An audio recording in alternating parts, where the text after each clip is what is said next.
ప్రభు సన్నిధానంలో ప్రార్థన చేయాలి. దేవుని వాక్యాన్ని దేవుడు మీతో మాట్లాడమని అడగాలి. దేవుడు మీతో మాట్లాడతాడు. పిల్లారా, 37 సంవత్సరాలుగా నేను దేవుని వాక్యాన్ని ప్రకటిస్తూ ఉన్నాను. దేవునికి స్తోత్రం. సో 37 సంవత్సరాలుగా వాక్యాన్ని చదువుతూ ఉన్నాను, వింటూ ఉన్నాను.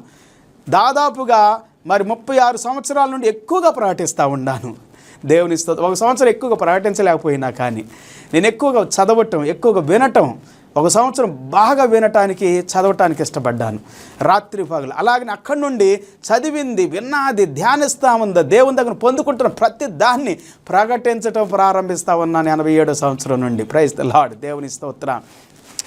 సో ఈ దినం కూడా పిల్లారా, యోహాను సువార్త ఆత్మయే జీవింప చేయుచున్నది, శరీరం కేవలం నిష్ప్రయోజనము. నేను మీతో చెప్పిన మాటలు ఆత్మయు జీవమునై ఉన్నవి. యేసుక్రీస్తు వారే మాట ఉన్నాడు, యేసుక్రీస్తు వారే వాక్యమై ఉన్నారు, యేసుక్రీస్తు వారే దేవుని వాక్యమై ఉన్నాడు, యేసుక్రీస్తు వారే సర్వమునకు